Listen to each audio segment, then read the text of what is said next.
सहर मेरे सारे कपड़े निकाल कर इस्त्री करो और फिर उन्हें अलमारी में तरीके से हैंग करना। ठीक है आपा। जैसे मेरे घर में काम करती थी वैसे ही यहाँ पे भी करना।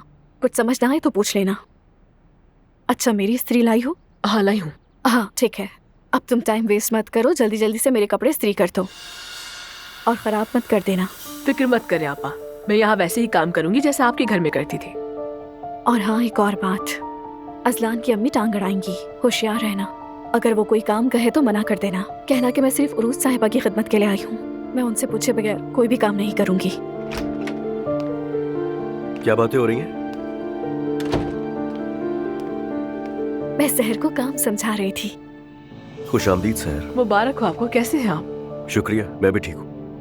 अब चलें क्या हम? हाँ जान, क्यों नहीं, लेकिन मैं सोच रही थी हम पहले मेरे घर चलते हैं। हाँ बिल्कुल मेरी जान, क्यों नहीं। ख्याल रखिएगा। अपना ख्याल रखना। खुदा हाफिज। सबको गुड मॉर्निंग।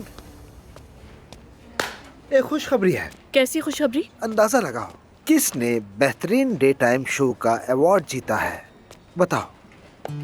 नहीं जानती मैं, बताओ ना मुझे। तुम्हें अवार्ड मुबारक हो। कैसा लग रहा है तुम्हें? देखा जाए तो ये सबकी कामयाबी है।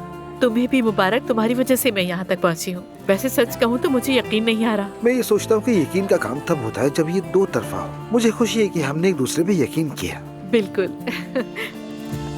चलो अब जज्बाती मत हो, ठीक है? हाँ ये तो है। वैसे मैं वहाँ होना चाहता हूँ जब तुम अवार्ड ले रही हो, लेकिन मैं थोड़ा मसरूफ हूँ, देखूंगा। ठीक है, तुम्हारी मर्जी। ज़ैनब मैडम, मोहम्मद और उसकी वालदा आई हैं। वेलकम। कैसी हो कुबरा? वेलकम बेटा। बताओ कैसे हो? ठीक हो ना? मैं ठीक हूँ, आप कैसी हैं? मैं भी ठीक हूँ। ये है रमीज और ये है कुबरा, आज की मेहमान है ये हमारी। खुशामदीद।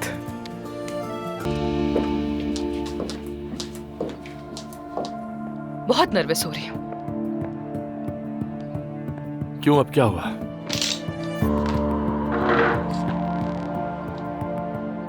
पिंकू से मिलके आ रही हूँ। कसम से एलिफ, तुम मुझे पछताने पर मजबूर कर रही हो। तुमने उसके साथ क्या किया? क्या मतलब मैंने क्या किया? कम से कम तुम तो ऐसी बातें ना करो। अच्छा तो बगैर इतला दिए चली गई? तो मैं और क्या करती, मुझ पर इल्जाम लगाया था रोहान, इसलिए गई ताकि बात कर सकूं। उफ, एलिफ तुम आखिर ये सब क्यों कर रही हो यार? क्योंकि इल्जाम लगाया है मुझ पर। ये बात तुम क्यों नहीं समझ रहे हो? अरे लेकिन अपो उन पर यकीन करता है। करता है तो करता रहे। ऐसा ही है एलिफ, याद करो जरा, तुम्हें कभी परवाह ही नहीं थी इस बात की कि लोग तुम्हारे बारे में क्या सोचते हैं। लेकिन मुझे उसकी परवाह है। जिस शख्स से मुझे मोहब्बत है वो मुझ पर शक करता है। तुम ऐसे ही बर्ताव करोगी तो वो यकीनन यही समझेगा। और अगर उसने समझा, तुम अब क्या चाहती हो जरा बताओ? कि उसे वापस जीतो या फिर कुछ और चाहती हो? नहीं, मैं नहीं चाहती, लेकिन सच जानने का उसका हक तो है ना। ठीक है, मैं दोबारा उसके साथ नहीं होंगी, पर सच तो मालूम होना चाहिए। छोड़ दो एलिफ, देखो मैं तुम्हें इस वक्त सिर्फ यही नसीहत दे सकता हूँ, छोड़ दो उसे, छोड़ दो।